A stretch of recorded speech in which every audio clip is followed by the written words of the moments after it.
Before I start this show, I want to say that so far in the gaming industry of 2018, there's been a bit of a conversation about if single-player games are slowly disappearing or here to stay.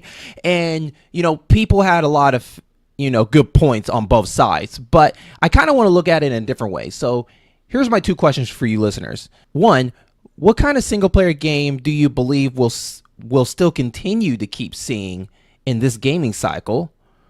And number two, if single-player games are slowly disappearing, what do you think is the cause of it? Let's begin.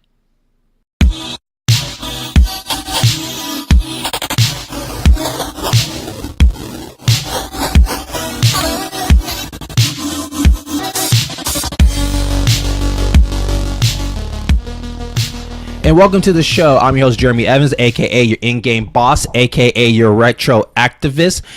And I want to thank y'all so much for taking the time to lend us your ears and enjoy the podcast. I've been doing this podcasting for quite a while, and this new project, the In-Game Boss program, is one of my passion projects of connecting all these networks of different podcasts, working with people that were interested in doing podcasting, people that want to do podcasts or just love talking about something, and I really would like to help them pursue that. The name In-Game Boss really came to me where I like to be challenged. We all as a gamer, we like to be challenged, and we like to beat the boss. So as me, I want to be that person that wants to challenge people that are in my network and challenge my listeners and all this stuff. And the reason I brought this up because my guest that came in is actually part of the network, and we do a podcast together called the Gaming Halls of Rivalries. And this guest is the one and only Curtis Scism. How are you doing, buddy? I'm doing well this morning. And so, Curtis, you've been on the gamer stand for quite some time. You've been kind of been a loyal follower, big fan. Been listening ever since the beginning when you first started posting them on YouTube, and I've actually had the honor of being the guest 2 or 3 times. Yeah, and so I guess I never got a chance to ask this when I chatted with you and say, hey, do you want to do a podcast again? I guess that you were excited, but I never really got your full input of how'd you felt when I asked you to do it. Oh my God, it blew my mind just being able to get online, discuss games and the gaming culture. That was very exciting. And so I think you were on a couple, but the one that really sparked at us was one of the shows that did spin off to its own, the Gaming Hall of Rivalries, when we did Bowser versus Dr. Robotnik, which you can still listen on the Gamer Stand.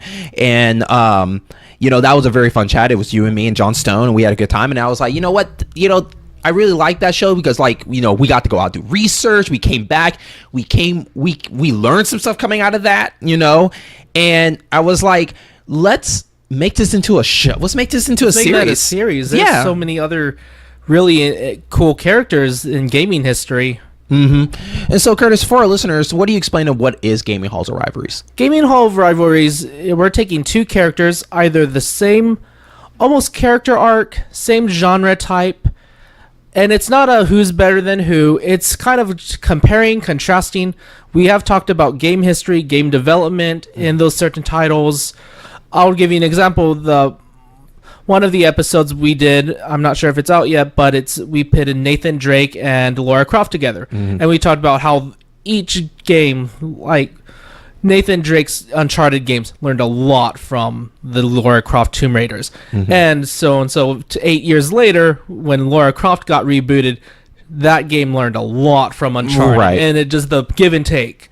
Mario and Sonic, the give and take between those 2 platformers. And it makes you really just think back and just realize wow, I didn't know that they either they influence each other either through competitiveness or just inspired from each other. And what's great about Gaming Hall of Rivalries is it's not a who's better than who contest. It's a very much an appreciation of these characters, what they've done, how that we've grown up with, whether we were 6 back in the 80s to our teenagers into the 2000s. They've made a lasting impression. Yeah, and I love how I wanted to set it up. It feels like an art museum. So I when you see my pictures, they're picture frames of these moments that they had together. Beautiful artwork. Yeah, so that's what I wanted to do to make it feel even at the very beginning of the music sounds like like you're going into like a museum or a royal castle. What's museum. So fun is you almost feel like a connoisseur of game archive. Yeah. Today we're on Masterpiece Theater. We're covering this character. Right. So like, you should definitely give it a listen. It's not that long of a show. It's about maybe like max 45. I think 45 minutes was the max.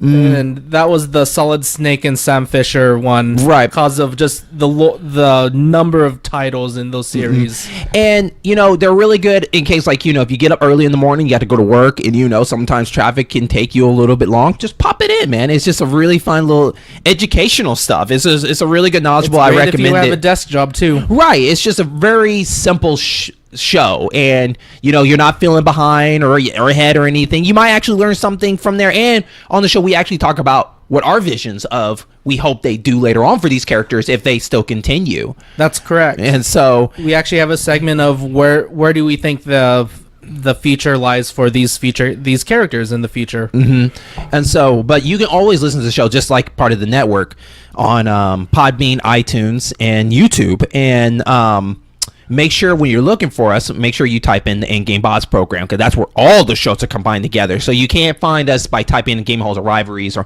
you could try, but I don't recommend it because you probably won't find it. But look up In-Game Bots program, because that's where all our shows are combined together for that.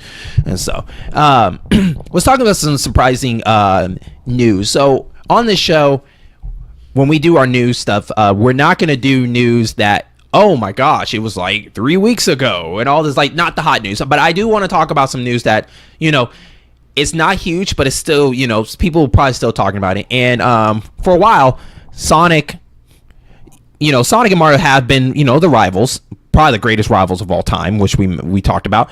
But now they're getting back into the movie world. So Mario is working with the people that did Despicable Me, Minions. They're working on the new Grinch movie coming out this holiday. And then Sonic is coming out with also a movie too. And of course, the guy that plays Steve Urkel, I don't think he's going to do the voice for it. A lot of people are asking, is he going to do the voice for it? And I was like, nah, I don't think. But he's coming out with a movie. I don't know what studio it is. Maybe it's Warner Bros. Maybe it's Fox. I'm not 100% sure. Maybe Disney, if Disney ends up buying Fox.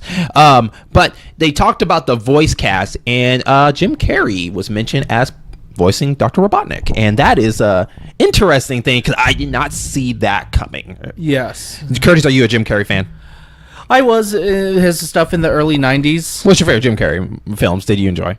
Ace Ventura. Okay. Liar, Liar, and Me, Myself, and Irene. Okay. I actually like Bruce Almighty, too. Yes. Bruce Almighty was really funny. I really like When Nature Calls, Ace Ventura. Even though I think the first one is a little bit better than the second one, but I still like them both pretty well. Dumb and Dumber. Love Dumb and Dumber. Yes. And so, and then, we get the older Jim Carrey. I think he got out of that raunchy,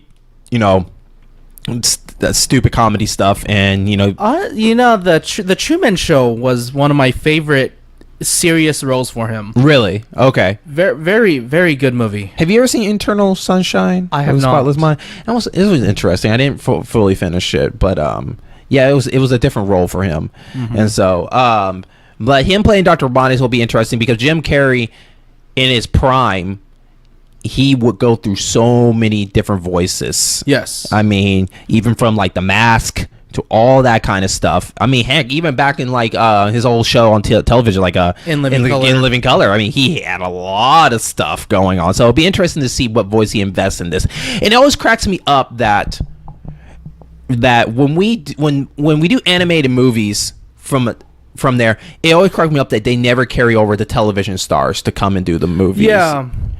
And I don't know what the situation. I don't know if it's contract or whatever, but it's always funny where hey, this guy did a good voice. Because when you mentioned Jim Carrey as Dr. Robotnik, I was like, well, Jim Cummings is still alive.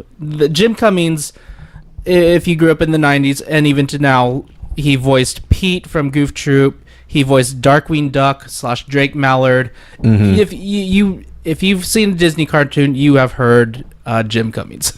Right, and so. And he was the Robotnik in the Saturday AM 90s Sonic cartoon. Oh, he was Sonic and Tails with the chili dogs, right? Yeah. Oh, no, that was the one on Monday through Friday. Okay. The weekend one was that darker. With the Wood Friends. Yes. Sally Acorn, Rabbit, Rotter Rabbit, all that. Yeah. Yeah, okay. Yeah. Which one did you like more? Did you like the darker one, or did you like the darker one? Everybody likes the darker one because Robotnik was awesome in that. He was threatening, man. Right, and his little sidekick, Snively. Yes. Yeah, so I always liked that. And then they had another Sonic show. It was Sonic, and he like had two other hedgehogs with him, the pink one and the green one. I don't know what that one's about. I don't know if that was a sequel to it or anything like. You know what's funny? I always wanted a Sonic game where you would add the Woodland Friends to this. Like, I wish they'd go into that path and make it go into this darker, awesome 2D platforming, but they want to keep it up with, with these other characters, Amy and the rabbit and that Big's the rabbit and all this stuff. And I was like, you know what? You guys need to change it. You guys got to change your formula up. But anyways, that was just a funny thing. One of the things I want to talk about, and I'm working on new segments for the show, but this one here, I'm calling it a little bit of a boss talk, and this is just something that's been on my mind, and I just want to spit about a little bit on. It's about the word hate, and how hate can actually be used in two positive ways. You can hate and be hate or get hated, and we can use that as a positive way for you listeners for your passion project or anything you want to do. When you start hating on somebody, I want you to learn to hate as a passion for you to push yourself to go forward. And so, like, for instance, like, I see a lot of people on Twitch. I see a lot of people get their big moments, and, I play that hating card like, dang, man, I hate how they got there, and I want to get up there. I use that as a push for myself, as a positive thing to, push myself that I want to be up there. I want to do all that. And so use that as a strength for yourself. And just go forward with that. Don't use it as more of like, I hope something bad happens to you. Don't do that. That's not cool. Just use it as a push for you. And then also a passion thing for you people hating. Let people hate on you, because those people that hate on you are sometimes jealous, or they're mad that you're there where you're at. But that pushes you to keep going, and that will make you a boss. So on this boss talk, I just wanted to just want you to think about that in your mind while you're driving, or you're just sitting there playing a game, or you're listening, is that when people hate on you, make that into a positive and see what you can do with that. And if you ever get jealous of somebody, use that as a source of energy to push yourself to go where you're at. If you're mad at that person that's higher than you or somewhere at, then push yourself to get up there with them. That's what I'm doing with this show. I see a lot of podcasts, see a lot of shows making it big, and one of my goals is I want to be an icon in the gaming thing. I want to be well known for that. I don't want to be well known for just twitching. I don't want to be well known for just video. I want to be well known as the in-game boss, Jeremy Evans, and I want to help everybody that wants to be part of my community to grow up there. And so, Curtis, what is your thoughts on about that? I agree with that. Yeah. And so, and just like here, if you like the podcast and everything, and if you really want to be part of it, come and talk. Let's do stuff. Let's talk. So, for you listeners out there, support your community. And if you see somebody up there and you jealous of them, get out there and do it. It's not hard. I mean, I want to do podcasting. I made it happen. It's not going to happen overnight. It's not going to happen overnight, but you just have to keep pushing yourself. And I know it's tough sometimes, especially if you're in the middle of your age, or halfway in your life, and you got a family, you got all this stuff, but as long as you can get a hand in something, that's a start.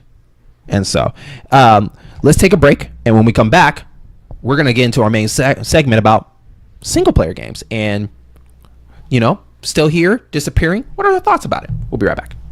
Hey, this is Jeremy Evans, aka your in-game boss, and I want to thank you so much for listening to this podcast as part of the In-Game Boss program, a network of gaming and other variety shows that you can find on Podbean, YouTube, and of course iTunes. Shows like the In-Game Boss podcast, the Gaming Halls of Rivalries, Bond Never Dies, and Area 44.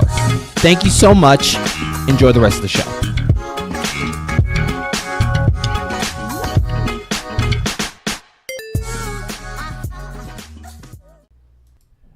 And welcome back to the show. I'm your host, Jeremy Evans, with my special guest, Curtis Scism. How you doing? I'm doing well. So, single player games.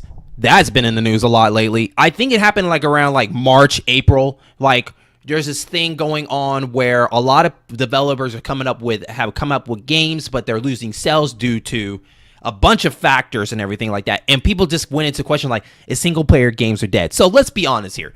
You and me probably both agree that no, they're not dead. So let's go ahead and pass that. Mm-hmm. But one thing I noticed about you, Curtis, is I think you're more of a single player game than multiplayer game in general. Cause I've never seen you been playing multiplayer games of everything.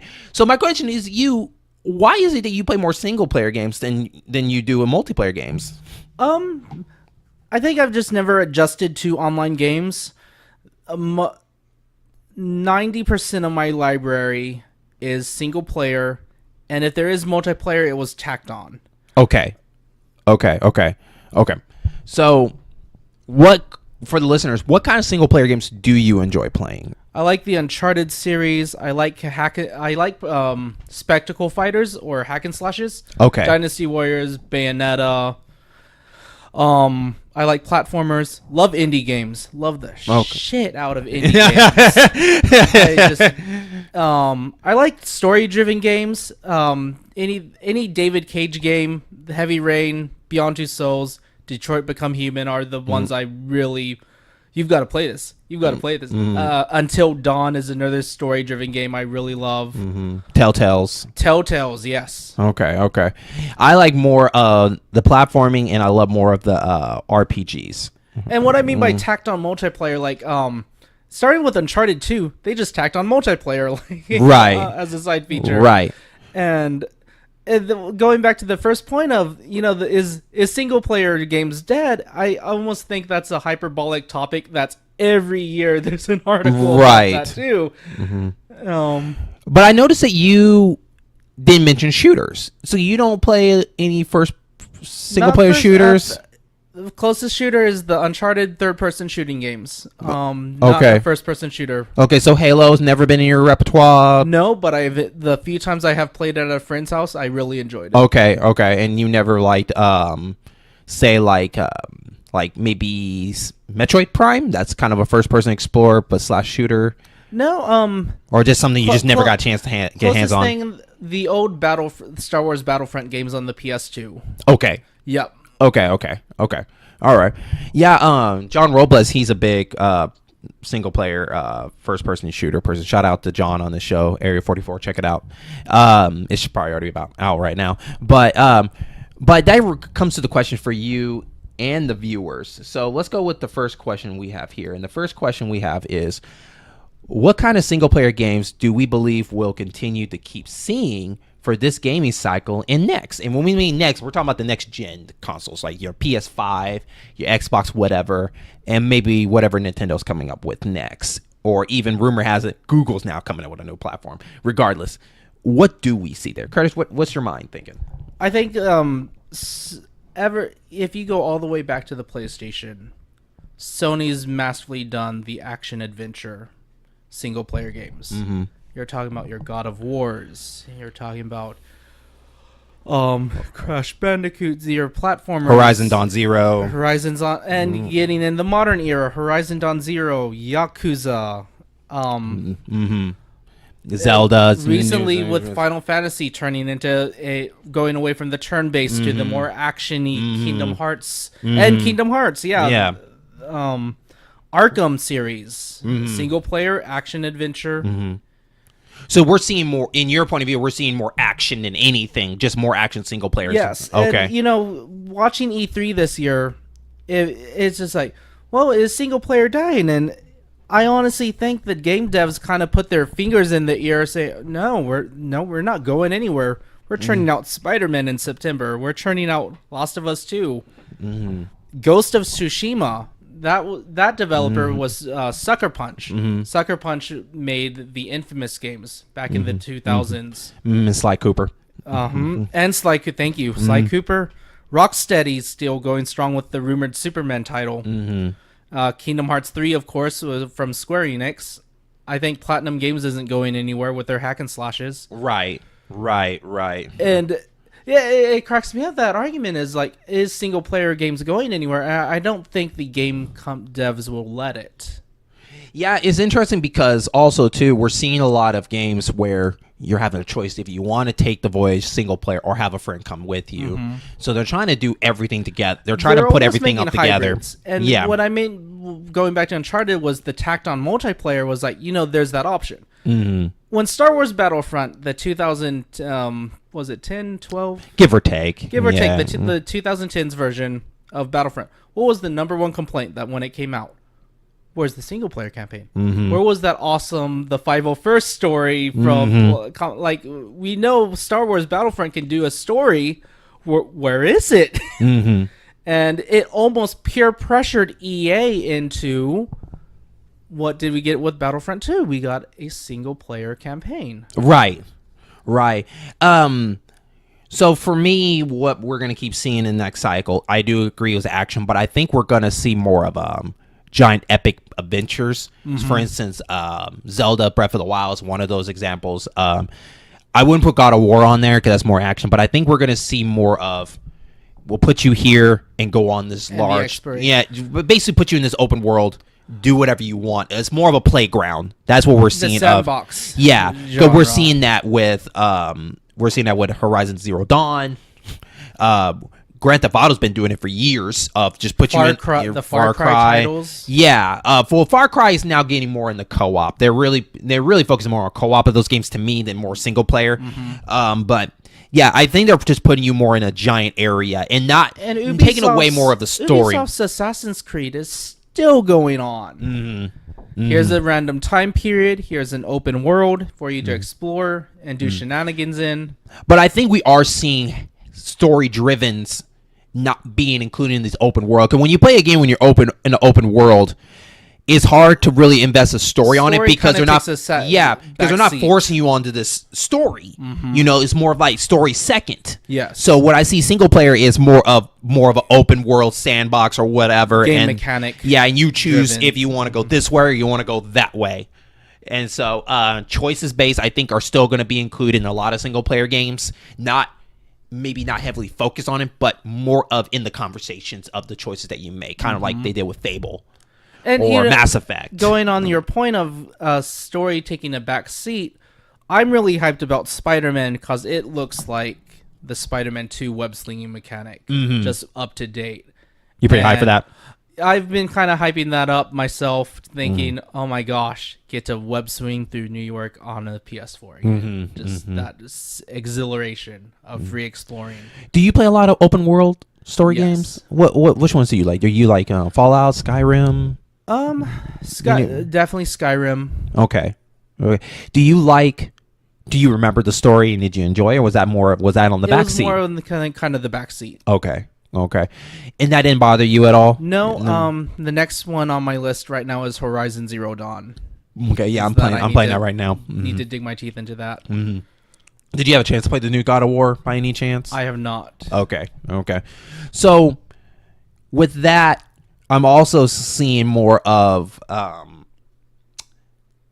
think we're kind of getting back into collectathons a little bit. I'm seeing Assassin's Creed started doing that a while back with collectathons, collect this, like collect flags, collect certain things just for the hell of it. And they're not really doing anything either. That's the weird part about it. They're not doing anything to accomplish anything. What's weird is it's almost like a checklist of what to put in your open world game as a developer.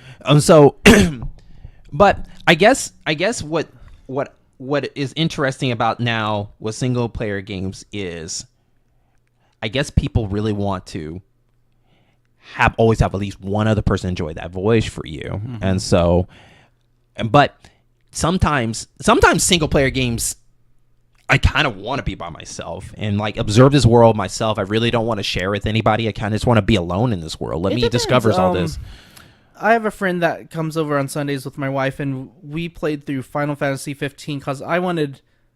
You have got to experience this. You've got to experience the story writing. You've got to experience the characters, the bond of these four grown men. The next playthrough we're doing is Detroit Become Human. Last year, I made her cry. How old is she? She is 25. Okay. And I was like, I've got to show you Heavy Rain. Okay. It's like it's Heavy Rain, Beyond Two Souls, Detroit Become Human, Life is Strange, all these story-driven, very little gameplay. You are practically playing it for the experience, the emotional experience in the stories. I still think we're going to see those. I think they're a very niche market. I think even Until Dawn, and Until Dawn was the surprise of 2015 in that fall. It was not on my radar. I got it out of pure morbid curiosity. Right. And that was the best 7 to 9 hours I have ever. You know, it's interesting that you're mentioning that because, like, I realized that, you know, back in our time, we're old listeners. You know, back when Nintendo was that it was either single player or not.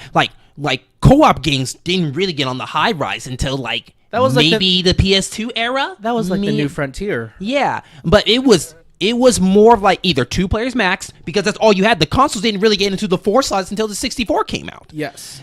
And so with the fact if you can find a multi-tap for your PlayStation, but that was just ridiculous. But yeah, we didn't really get into really co-op games in general. Only 2 players on certain titles from Nintendo, Sega, and all this stuff. But it wasn't really the drive. It was more of a single player. Basically, it was about filling this cartridge or disc with everything they could put in this to make you play it for as long as you can. And you bringing up our upbringing with the older systems, you talk to someone 10, 15 years younger than us, you look at their game library, you're going to see Overwatch, you're going to see Halo, you're going to see Call of Duty, all these online. Yeah, there might be single player, but the main focus is online multiplayer. Yeah. And then you look at my game library, it's like single player, 1 to 2. Single player. And so I think for us, that's where we just automatically adapt to it because that's what we're used to. Any game that we bought, we're going to play by ourselves. And it was a blessing if they say, oh, it's 2 players? That is not alternate? Yep. You mean we could be on the same screen and do something together?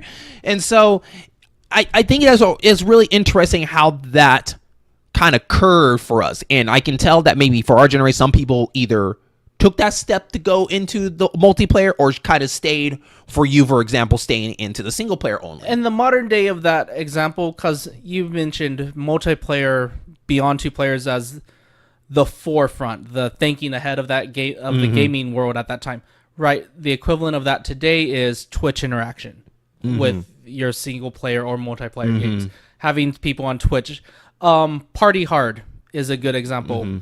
Twitch chat can actually affect the level that you're trying to complete. And so I guess for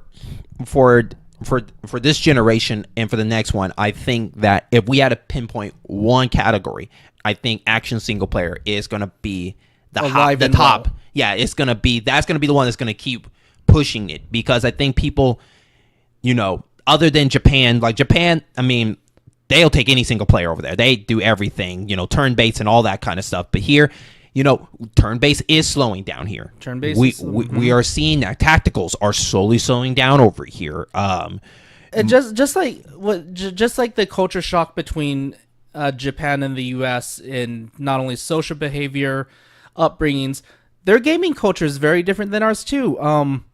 Our U.S. shooters, we like kickback. We like the controller shaking, rumble, the reticle moving as you're firing an AK. Japan does not like that. They don't like that. They don't like the reticle moving. They don't like so much the kickback. Another example, a single title can sell systems in Japan. Right. Birth by Sleep came out. My gosh, the PSP will fly off this year. Right. Crisis Core comes out. PSP. Over here, oh, it's a bundle? I might get that. I already have the PSP, though.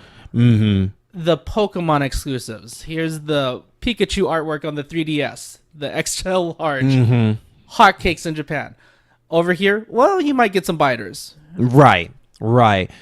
And that's funny because you mentioned on the shooter part, like, I haven't played in a long time a single player only shooter game in a long time. Most of the time it's mostly co-op. So, you know, I think single players in different genres are now dying off. First person, I think that's dying off first slowly until they can prove me wrong. Yep. Sports, single player sports is just, I think that's just ludicrous. That'll never ever happen. RPGs has always been half and half. Tacticals, I think, is slowing down. Most of these games don't get a lot of investment to try, and if they do, they mostly go into the handheld world. They don't get the AAAs. I mean, I couldn't tell you the last time I played a AAA tactical strategy game. No, it was probably an indie. Or I think here's one. Puzzle games, I think, are slowing down too. I think just puzzle only single player games are slowing down. I mean Portal was probably the last great one I remember playing. Now I heard The Witness is phenomenal. I need to get my hands on The Witness. But this goes right into the second question. If single player games are slowly disappearing, what do we think is the cause of it? Twitch is a very good example of that. Twitch is a good example of that only because nowadays everybody likes to watch. Yes. Okay. It surprises me because when I was little, I was more of like, I like watching, but I'd rather play than watch. But there is people out there that just don't. 4 years ago, South Park nailed it right on the head. Ike, Kyle's little brother. Hey, the new Call of Duty came out, and Kyle's like, "You want to play it with me, Ike?" No, I'm okay. He goes upstairs, and Ike's friends are over upstairs, and Kyle's like, "What are you guys doing?" Goes in the room, and they're watching PewDiePie play through the game. It's like, I have the game right here, guys. We can go downstairs. We can play it. No, PewDiePie. Right. But it's interesting now because I think people play a lot of different games. Watch people play different games because maybe that game is not their cup of tea, or they're trying to see what the game is before investing into it. And that's a dangerous thing to me because I always advise people to always play the game yourself. Firsthand. Like, you can watch me, but you really still need to play it for yourself. Because you might have a better experience than what I had. And I don't want, just because I think I had a terrible time doesn't mean you would have a terrible time playing it. And a lot of developers are seeing that as losing sales. There's indie game people that are not getting a lot of money because people are streaming that game and they're watching it. And, the game is short. They know everything about it. And they're like, I don't need to play it. I already know everything's going to happen. So you basically spoiled yourself. Yeah. Instead you rob of yourself of that opportunity. And it also hurts developers, especially indie people that invest so much blood and sweat into those games, and they're not gonna get the sales up. That Dragon Cancer was an example of they didn't really get anything back from their game. Is because a lot of people, like I said, just watch. They just watched it. Yeah, and there's no investment of. And it's hard to get the percentage of it's hard to get a tangible percentage of. I'm one of those people who'll watch maybe part 1 of a Jesse Cox playthrough, and I'll be like, I'm stopping. I'm 5 minutes into part 1 of the play. I am buying that game now. Right. And that's not everybody. That's some people just keep watching through, and I'm not gonna buy it now because I was seeing. Right. So for you listeners out there, if you're watching me or you're watching your friends stream and everything like that, don't let that ruin you from going to get the game yourself. Yes. And I understand sometimes people have budgets. Like, man, I don't have the money to buy these games, so I'd rather just watch and enjoy it because I might never have a chance to do that. As cool as watching and enjoying is, it will never replace the first-hand interaction of you actually. Right. Exactly. Exactly. And I think Twitch is one of those things that hurts the single player genre a little bit. One of the things for me is a lot of developers are thinking more of everybody needs to play together. And that means almost every game that will include single player, but multiplayer is more important than the single player. And that's almost going back to, you mentioned Twitch, the Twitch interaction too, that I was kind of hitting on a few minutes ago too. And Twitch is definitely affecting single player, I think. I would also say the rise of MMOs and esports too. Right. And so, but with those, they include a multiplayer first, single player second, or it is a little bit of both. But they want to push it where the single player is hard. They want you to play more with friends, and when you play with more of your friends, you, at the end of the day, to me, you are remembering the moments with your friends than what the story is trying to tell you. Yes. And so you've seen that with Borderlands. You've seen that with several different games out there. And because I remember, Borderlands was one of the exceptions because, the villain was just so iconic. Yes. The Handsome Jack was so iconic. He got through the barrier of those. But at the end, it's more of like, hey, remember that one time you did this and this? Those are more of the moments. Destiny is one of those games too, and so You picked such a good topic on single player games, because single player it's one of those things you take for granted, and when it's gone, people raise their torches and They do. pitchforks. I will take Marvel versus Capcom 3. Came out, all this hype. Finally got the sequel.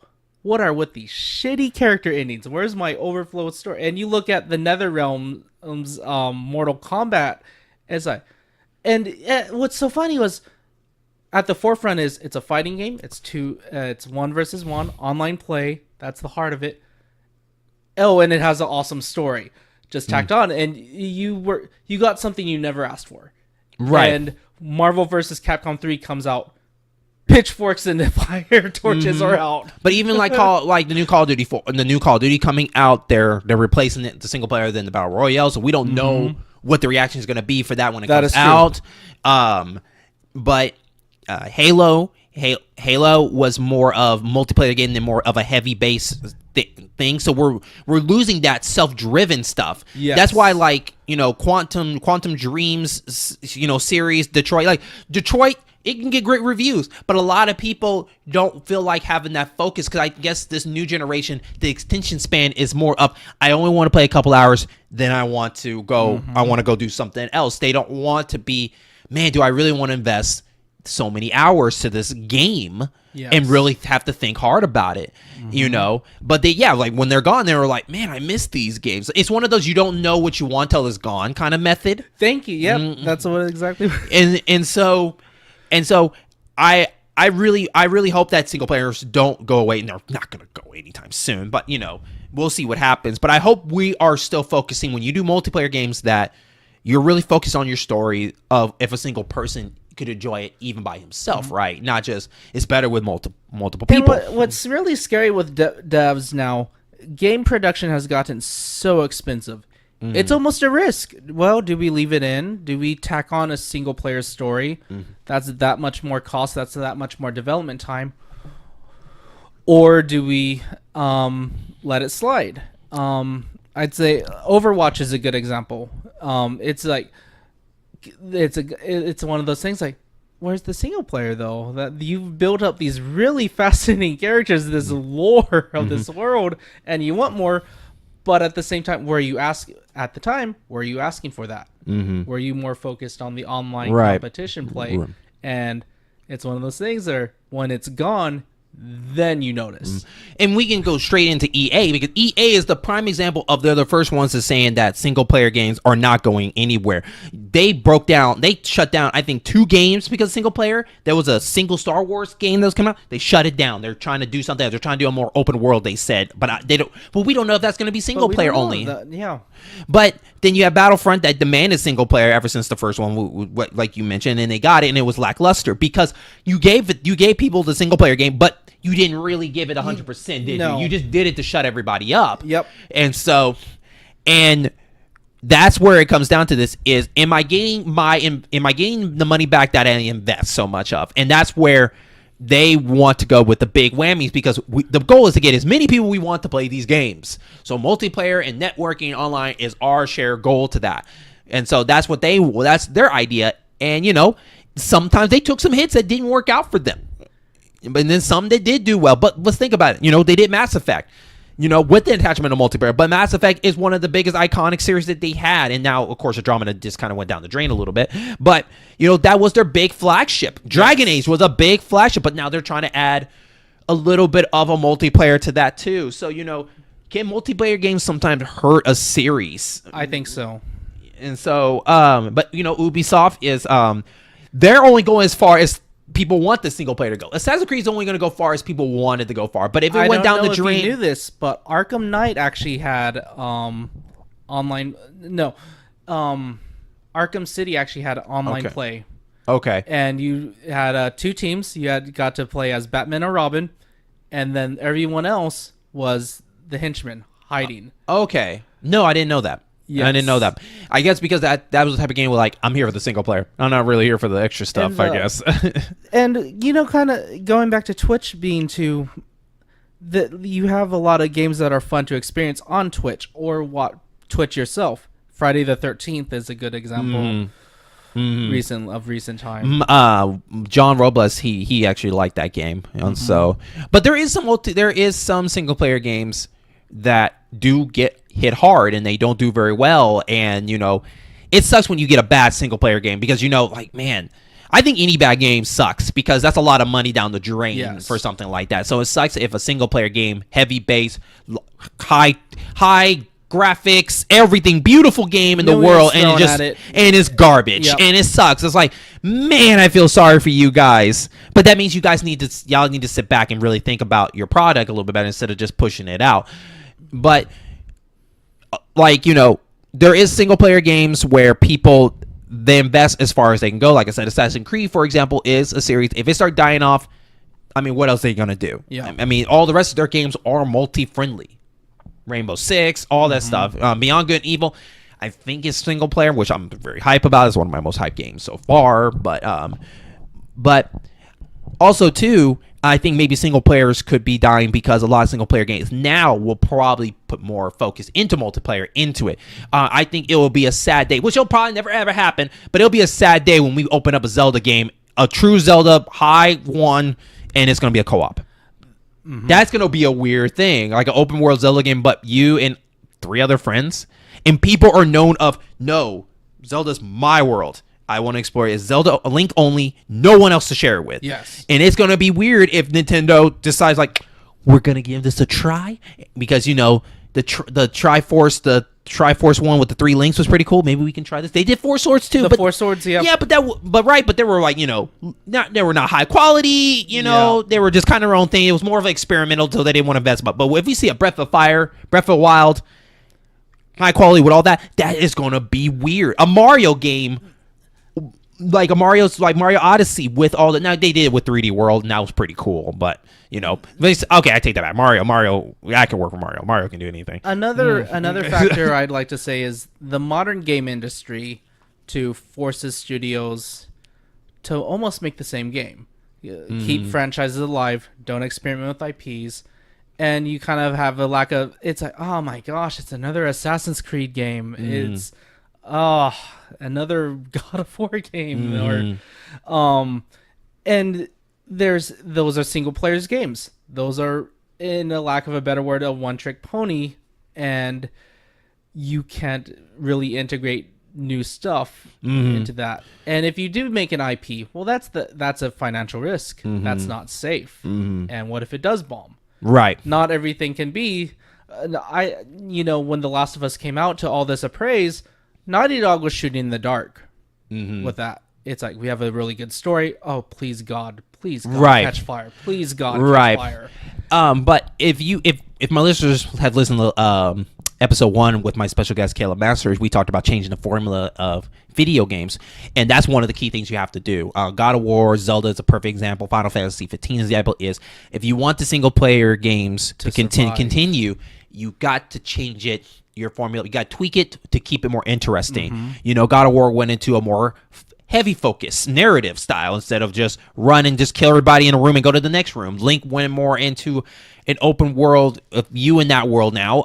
Mario Odyssey, just the whole mechanic of throwing the hat and possessing thing, and the graphical update, that I personally wanted to buy a Switch. Right. Just for that. Right. It wasn't, the cynic in me, probably a quarter of me was, oh my gosh, it's another Mario game. The other 3 forces, but look what he can freaking do. Right. Look at this. You've never been able to do this before as Mario. Right. And it's like, dude, it's just throwing a hat. It's Mario. Okay, you don't understand. It's like, go out and buy that right now. Right. Who cares if it's single player? He's never done that before. Right. It's amazing. It's that kind of innovation you just hit on. Is like, that will save it. That will keep it firing off.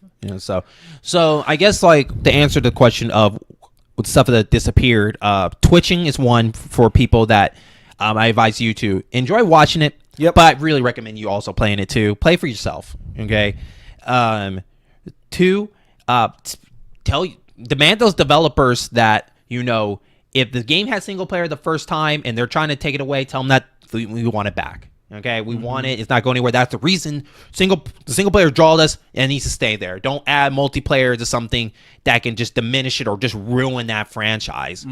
And so, and then my third thing is, if it is solely going to disappear, is the investment. So, for your developers out there, if you're going to do a single player game, make sure you have a really good idea and make sure that you're prepared, because single player games are going to be the less sales of multiplayer games online. No matter what it is, it's going to be the lowest. There's some that get some big moments. They'll hit the big high rise, but if you had a matchup like God of War did really well, ain't Overwatch well, no, ain't no Call of Duty well. So what is so scary about game devs developing single player, especially if it's a new IP, if it's not existing, you have a good story, you're putting your heart into it, but you are throwing a dot at a board blindfolded. I cannot even imagine Capcom back in the day on the DS, like, here's Phoenix Wright, you're gonna play as an attorney. Oh, please, God, catch fire. Right. And look what happened. They took that risk, and it hit. It was successful, and they kept making games. But it's scary. It very is scary. And you have to do it on the right platform for certain stuff. Yeah. Phoenix works well on a handheld. Instead of a PS4 or anything like that.